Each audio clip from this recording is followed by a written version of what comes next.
السلام علیکم سامعین محترم، میں محمد عباس شاد ایک نئے مضمون کے ساتھ آپ کی خدمت میں حاضر ہوں۔ یہ مضمون جو آپ کی خدمت میں پیش کیا جا رہا ہے، اس کا عنوان ہے اسلامی حکومت کا ایک بنیادی اصول شورا۔ اس کو لکھنے والے ہیں مولانا مفتی عتیق الرحمن عثمانی۔ عتیق الرحمن عثمانی تحریک آزادی کے صف اول کے کارکن اور ندوۃ المصنفین اور آل انڈیا مسلم مشاورت کے بانیوں میں سے ہیں۔ آپ 1901 میں پیدا ہوئے اور 12 مئی 1984 کو 83 سال کی عمر میں وفات پا گئے۔ آپ کا یہ مضمون 8، 9، 10 اکتوبر 1979 کو اسلام آباد پاکستان میں نفاذ شریعت کے سلسلے میں ایک نہایت اہم سیمینار میں پڑھا گیا تھا۔ پاکستان کے علاوہ مختلف مسلم ممالک کے نمائندے اچھی خاصی تعداد میں اس سیمینار میں شریک ہوئے تھے۔ ہندوستان سے جن 3 اصحاب کو مدعو کیا گیا تھا، ان میں مولانا سید ابو الحسن ندوی نے تو دوسری مصروفیات کی وجہ سے معذرت کر دی تھی، لیکن 2 نمائندوں نے ہندوستان سے شرکت کی تھی۔ ایک تھے ڈاکٹر نجم الدین اور دوسرے تھے مفتی عتیق الرحمن عثمانی۔ دونوں حضرات سیمینار کی پوری کاروائی میں شریک رہے اور بحثوں میں حصہ لینے کے علاوہ انہوں نے واقعی مقالے بھی پڑھے۔ زیر نظر مقالہ اسی اجتماع میں پڑھا گیا تھا جو بعد ازاں قارئین برہان کی خدمت میں پیش کیا گیا۔ مضمون اسلام کے نظام حکومت کے ایک اہم اصول سے متعلق تھا، اس لیے اصحاب علم نے اسے بہت پسند کیا۔ اس مضمون میں مفتی عتیق الرحمن عثمانی فرماتے ہیں کہ اسلامی حکومت کے اصول و مبادی بہت سے ہیں، اس مختصر وقت میں ان سب کے بارے میں کچھ کہنا دشوار ہے۔ دوسرے اصولوں کے متعلق دیگر فضلائے گرامی اپنے خیالات پیش کریں گے۔ میں اس موقع پر اسلامی حکومت کے اصول شورا کے بارے میں عرض کرنا چاہتا ہوں، اور وہ بھی اختصار کے ساتھ، کیونکہ عام مشاہدہ یہ ہے کہ اس طرح کے اجتماعات میں کسی طویل مقالہ کا پڑھنا ممکن نہیں ہوتا۔ شورا در حقیقت رائے عامہ کے اظہار کا نام ہے۔ مفردات القرآن میں امام راغب اصفہانی نے تصریح کی ہے کہ شورا کا مقصد یہ ہے کہ لوگوں کی رائے معلوم کی جائے، اور یہی اصول ہے جو موجودہ زمانے کے پارلیمانی نظام کی بنیاد ہے، اور جس کی داغ میل اسلام نے اس وقت ڈالی تھی جب یورپ ابھی تک جمہوریت اور پارلیمنٹ کے مفہوم سے بھی ناآشنا تھا۔ حضرت صلی اللہ علیہ وسلم کو حکم دیا گیا کہ وَشَاوِرْهُمْ فِي الْأَمْرِ، یعنی حکومت کے معاملات میں نظام شورا اختیار کیجیے، اور مسلمانوں کے اجتماعی معاملات کے بارے میں یہ اصول طے کر دیا گیا کہ امرہم شورا بینہم، یعنی ان کے تمام کام شورا کے ذریعے انجام پاتے ہیں۔ اسلامی قانون کے ماہرین اور علماء اسلام کے نزدیک یہ بات طے ہو چکی ہے کہ شورا اسلامی حکومت کی اساس اور اس کے فیصلوں کی بنیاد ہے۔ حضرت ابن عباس نقل کرتے ہیں کہ جب شورا کا حکم آیا تو حضور اکرم صلی اللہ علیہ وسلم نے ارشاد فرمایا کہ اللہ اور اس کا رسول اگرچہ شورا سے مستغنی ہے، مگر یہ حکم امت کے لیے رحمت ہے، اور جو اس حکم پر عمل کرے گا وہ اعلیٰ درجے کی رہنمائی سے محروم نہ ہوگا، اور جو شورا کو ترک کرے گا وہ غلط راہ روی سے بچ نہ سکے گا۔ بحوالہ روح المعانی۔ ابن جریر کی روایت ہے کہ قتادہ کہتے ہیں کہ حضرت صلی اللہ علیہ وسلم کو وحی نازل ہونے کے باوجود اصحاب سے مشورے کا حکم ملتا تھا، اور یہ اس لیے تھا کہ قوم کو پورا اطمینان حاصل ہو جائے اور یہ کہ شورا امت کے لیے قانون بن جائے۔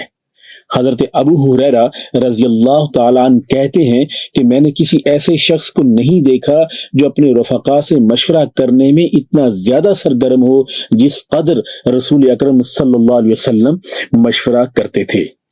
اسی مفہوم کی ایک حدیث حضرت عائشہ رضی اللہ تعالی عنہا سے بھی مروی ہے۔ ایک مرتبہ حضرت ابو بکر نے حضرت عمر کو تحریری طور پر ہدایت کی کہ رسول اکرم صلی اللہ علیہ وسلم قانون شورا پر عامل تھے، تم بھی لازماً اس پر عمل کرنا۔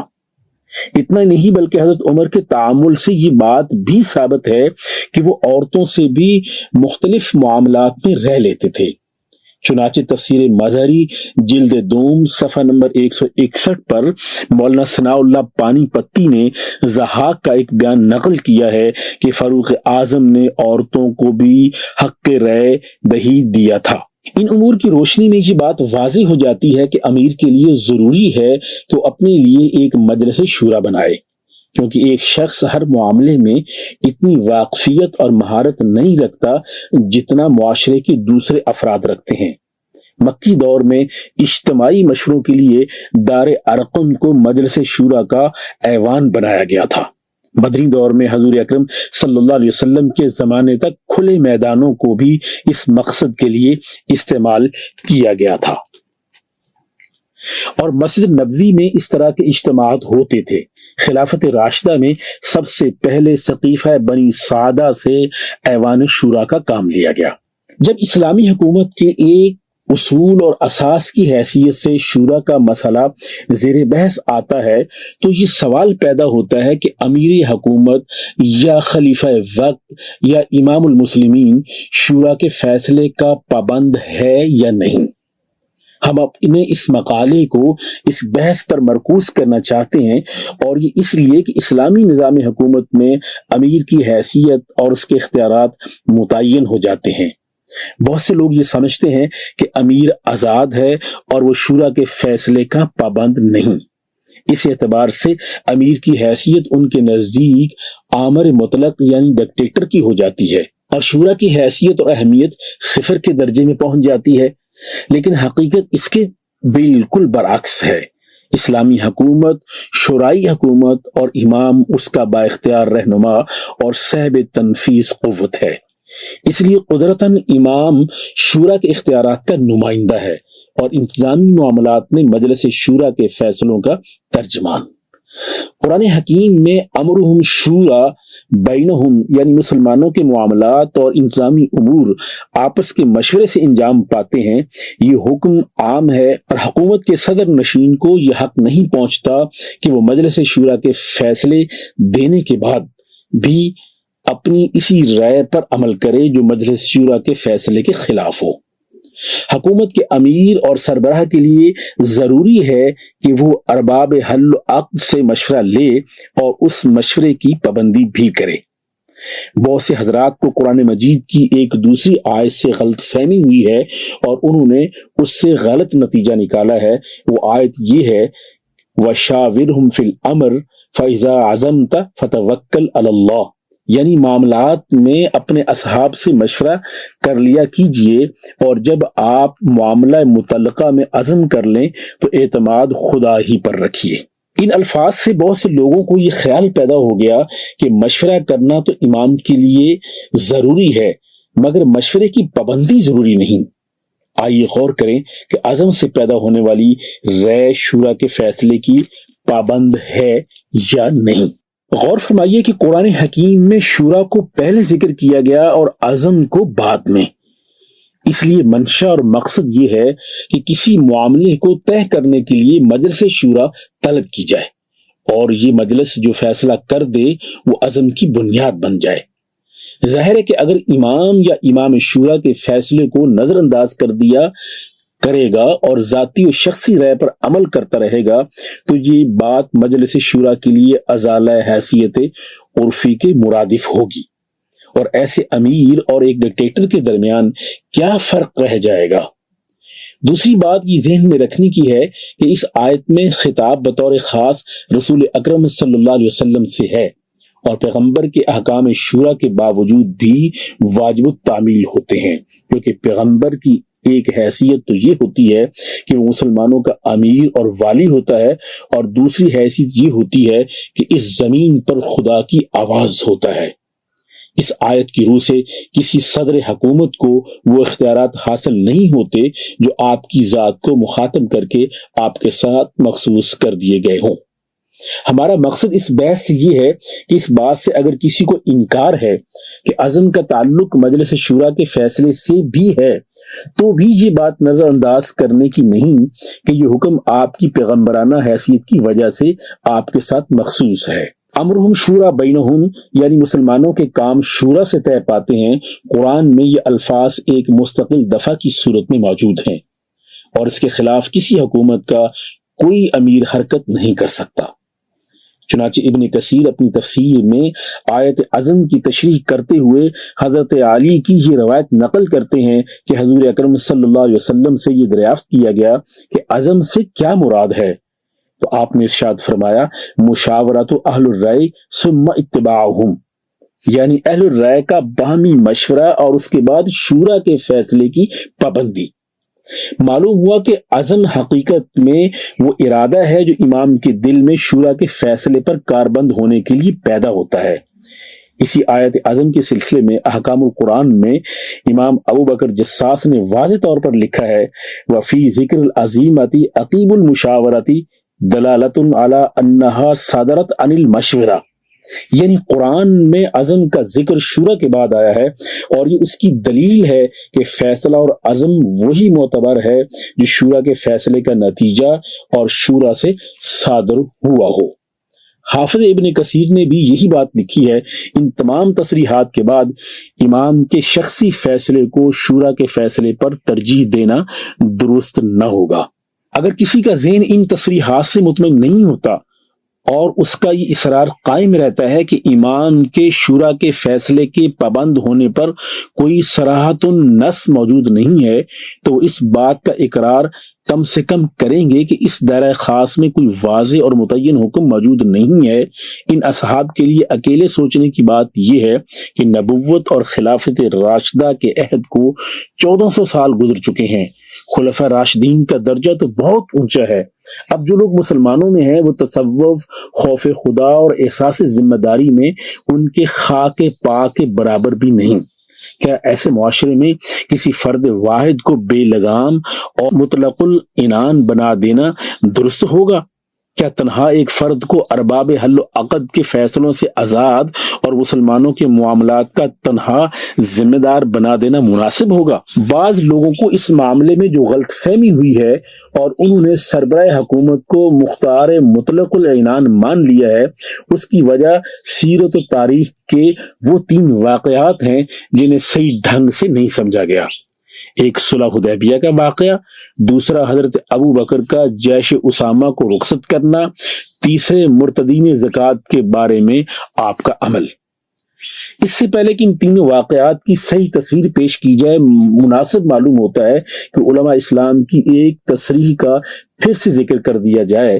وہ تصریح یہ ہے کہ پیغمبر اسلام صلی اللہ علیہ وسلم اس دنیا میں 2 قسم کی ذمہ داریوں پر فائز تھے۔ نمبر 1 منصب رسالت اور دوسرے نمبر پر منصب امامت۔ یہی ذمہ داریاں ہیں جن سے حضرت صلی اللہ علیہ وسلم کے طرز میں فرق پیدا ہو جاتا ہے۔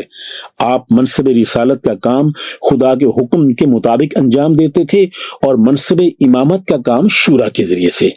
منصب رسالت کے کام کو ادا کرنے کے لیے آپ مشورہ تو کر لیتے تھے، لیکن یہ مشورہ لینا صرف تعلیم امت کے لیے تھا۔ مشورہ طلب کرنا اور اس پر عمل کرنا ضروری نہ تھا۔ یہاں صرف خدا کا حکم واجب التعمیل ہوتا تھا۔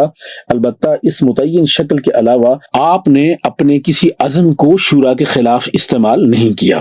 شورا کی پابندی کرنے کی مثالیں سیرت میں بہت سی ہیں۔ مثال کے طور پر آپ کا اپنی خواہش کے علی الرغم مدینہ سے باہر نکل کر سن 3 ہجری میں جنگ کرنا، جو غزوہ احد کے نام سے جانا جاتا ہے، اور غزوہ بدر کے موقع پر بھی آپ نے اپنی خواہش کے خلاف دوسروں کے مشورے پر ایک دوسری جگہ محاذ قائم کیا تھا۔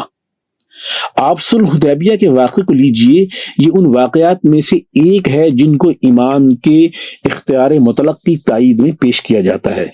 در حقیقت یہ صلح عام رائے کے خلاف صرف پیغمبرانہ ذمہ داری کے ماتحت طے پائی تھی۔ رائے عامہ بڑی چیز ہے، لیکن اللہ تعالیٰ کی مرضی ہر چیز سے بلند و بالا ہے۔ جب عام لوگوں نے یعنی صحابہ کرام نے اس صلح پر اپنی ناراضگی کا اظہار کیا تو حضور اکرم صلی اللہ علیہ وسلم نے فرمایا کہ میں خدا کا رسول ہوں، میں اس کے حکم کے خلاف کچھ نہ کروں گا، مجھے یقین ہے کہ خدا میرے ثمرے کو ضائع نہیں کرے گا۔ ان الفاظ سے یہ بات ظاہر ہے کہ رائے عامہ کے احتجاج کو آپ نے کس لیے نظر انداز کر دیا۔ دوسرا واقعہ جیش اسامہ کا ہے جو سن 11 ہجری میں پیش آیا۔ بیان کیا جاتا ہے کہ حضرت صدیق اکبر نے حضرت صلی اللہ علیہ وسلم کی وفات کے بعد حضرت اسامہ کو فوج کو شام کے محاذ پر روانگی کا حکم دیا۔ حالانکہ اسلامی حکومت کا پایا تخت مدینہ کے بعض قبائل کی بغاوت کی وجہ سے سخت خطرات سے دوچار تھا، اور صحابہ کا مشورہ یہ تھا کہ اس وقت اس فوج کو باہر نہ روانہ کیا جائے۔ اس واقعے سے امیر وقت کو امیر مطلق قرار دینا تاریخ کے واقعہ کی غلط تعبیر ہوگی۔ اس معاملے میں صدیق اکبر نے جو کچھ بھی کہا اس میں مطلق العنانی کو ذرا بھی دخل نہیں تھا۔ انہوں نے دیکھا کہ یہ فوج ہے جس کو محاذ پر جانے کے لیے حکم خود رسول اکرم صلی اللہ علیہ وسلم نے دیا تھا، اور اس لشکر کو بھیجنا حضور اکرم صلی اللہ علیہ وسلم کی آخری وصیت اور آخری حکم پر عمل کرنا ہے، اور صحابہ کے مشورے کے مقابلے میں پیغمبر کا حکم زیادہ اہمیت رکھتا ہے۔ تیسرا واقعہ مانع زکوٰۃ کے خلاف حضرت ابوبکر کا عمل جہاد ہے۔ آن سلم کی وفات کے بعد مدینہ کے اطراف میں زکوٰۃ کی ادائیگی کے خلاف بغاوت پھیل گئی۔